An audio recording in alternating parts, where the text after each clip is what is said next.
everybody, I'm Tom Vasel, and welcome to Best of Publishers, where I take a look at different publishers and tell you what I think of that company, as well as my top 10 games from that company. Today we're going to be taking a look at Cryptozoic. Now, me and Cryptozoic haven't always seen eye to eye on things. They tend to put out games that I'm not always the biggest fan of. In fact, I kind of pushed a little. No, I like all the games in my top 10. It wasn't that hard. But Cryptozoic is an interesting company to me because they came on the scene several years ago. And they came out with, they were pushing on the licensing. They have Ghostbusters, Lord of the Rings, the different comic book universes from Image and DC. There's Batman, Walking Dead.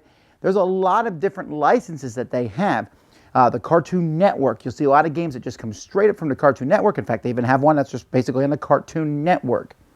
Now, Cryptozoic has had many games, and some are successful and some are not, mostly because of some licenses. And the games that they make have never been necessarily bad games, but they hit gold when they came out with the DC deck building game. Now, if you've watched my reviews at all, you know I hate this game with a fiery passion, but whatever, I'm in the minority there. Many people really enjoy it, and it is a fine game. My biggest problem essentially was I thought the theme didn't make sense at all. But the DC deck building game, they then realized that they had a pretty simple hit here, so they came out with many expansions, but then they took it over into Lord of the Rings, and there was Street Fighter, and there was NHL hockey version, and I still plan to someday do a live version of all these, a live game on our channel of all these mixed together, because I think it's silly and funny. But this really helped the company. I think this game has done extremely well. They've branched off on other things. They're doing these little meeples now that are superheroes and stuff. But it's still all about that branding. When you go up to there, you don't see many games that are necessarily a game on its own. Now, they have done some of these games. And in fact, some of these games, they put out some pretty decent ones. And then Scott Gata broke off from Cryptozoic. And I don't know the details about it, but essentially he went off and started his own company, Renegade. And my next video is actually going to be about Renegade games. So I'll talk about some stuff that he's done later, although there's a little bit of crossover because a couple games came out of Cryptozoic and then they moved over with Renegade games. And when Renegade games left that whole, some games that are not really licenses, we're not seeing too much of that at Cryptozoic anymore. We're just basically seeing licensed games. That's not necessarily a bad thing, but that's who Cryptozoic is. So let's get to this top 10. Number 10. Mod X. This is actually a non-licensed game. This is essentially tic-tac-toe with, and if you look at the box, wow, does it look boring. It looks like it was made in the 1970s. I don't know whose choice that box cover was, but as you put these O's and X's on the board and replace O's and move them around, there's some very fascinating abstract strategy game rules in there. Number 9 is ROFL. This was designed by John Kovalik from Dork Tower fame. And this game is essentially about the silly acronyms that we use. You know, sometimes people type a bunch of letters and like, what do they mean there?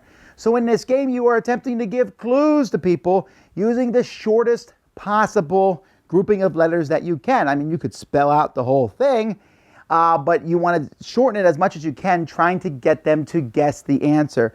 It's a clever concept, and I'm surprised this game hasn't taken off more than it did. Number 8 is Adventure Time Card Wars. Oh, I love Adventure Time. One of my favorite cartoons that just gets better and better each season. And one of the best episodes of Adventure Time is Card Wars, where Jake the dog teaches Finn the human how to play a game that's Card Wars, which is very definitely a ripoff of Magic. And it's a very funny episode. You should watch it. Even if you don't like the show, and you don't need to watch any other episode, that's a great episode to watch on its own. But the company said, hey, let's make the game. They did. Now, it's not great. It's good, but it's funny. You don't get to floop the pig in many other games. And they came out with several sets where you get to play the wonderfully, delightfully annoying Lemonhead and many other characters. And so I thought it was a pretty decent game. Number 7 is Batman Arkham City Escape. This was a very interesting game. It's very asymmetrical. I wish the components were slightly better, but Batman is there fighting a bunch of bad guys. So one person's the bad guys, one person's Batman. Batman has all kinds of devices, you know, Batman's utility belt, all sorts of things. And the bad guy, but it's very strategic. Like, I'm going to move here, and Batman's going to go here and do this. And Batman's one person running around, but he has all these cool tricks. The bad guy has many different thugs. feels pretty balanced. It's very unique. You should try it out. Number 6 is Hawken, real-time card game. Now, I'm not the, I have not played Hawken because last I checked, and it may have changed since then, and it's been a couple years, it wasn't available for the Mac computers. But I know it's a mech game, sort of like Battletech online, and this brought that to a card game. And I really like it. Each of the decks has a different feel to it. You have different weapons. You're playing them. It's really nice and simple and easy. That's the Hawken real-time strategy game, card game. Number 5 is The Hobbit, and then the follow-up to that, or the Lord of the Rings. They made essentially a cooperative game with The Hobbit, based on the Hobbit series with dice. And it was made by Renner Knizia. It was originally supposed to be a trilogy of games. They only made the first 2. However, if you put those first 2 together, if you buy both of them, put them together, and they deliberately made them so you could combine them, it's a good, solid game. Because if you play just one, it feels a little too short. If you play 2, it's a good length. 3 might have actually been too long. But at the end of the second one, you defeat Smaug the Dragon, or you fight Smaug the Dragon. Really cool. Roll dice, push your luck, use special abilities, use the different people from the Fellowship. I was really surprised at how much I like this one. Highly recommend it. Number 4 is Portal, the uncooperative cake game.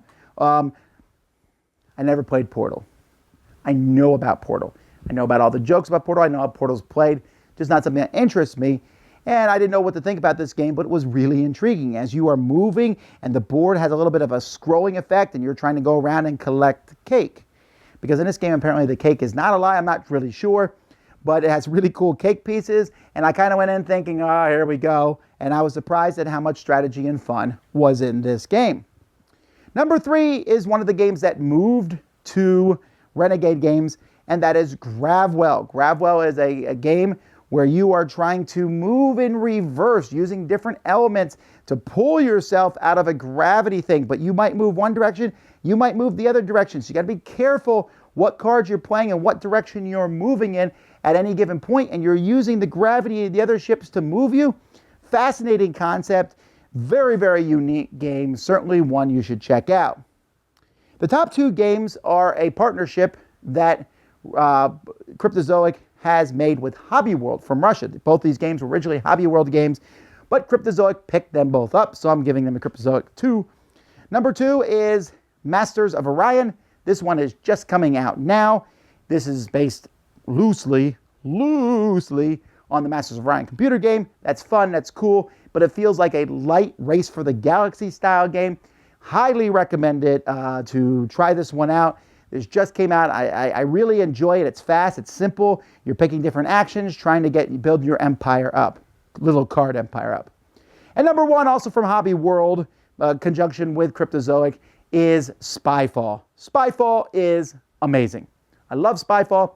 There's also Spyfall 2, which is essentially, they should have said more Spyfall. But everyone has a card, and you are at a location, except one person's is a spy. They don't know the location. Everyone asks each other questions.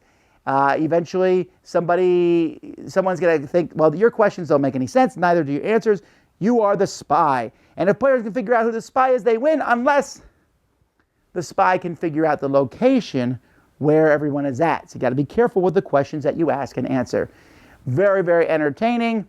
Really love this game a lot. My favorite game from Cryptozoic. So that's that. There's a lot of Cryptozoic games I don't like, but they do make good ones. And if you like licenses, you'll like probably a lot of things to do, especially if you like card games in the mix. All right, tell me what your favorites are in the comments. Tell me why I'm wrong about DC deck building game. Until next time, I'm Tom Vasel, and this has been Best of Publishers, specifically Cryptozoic.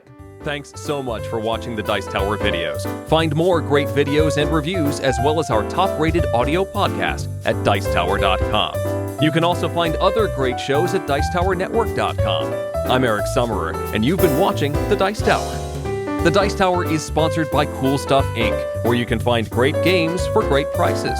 Cool stuff in stock. Check them out at CoolStuffInc.com.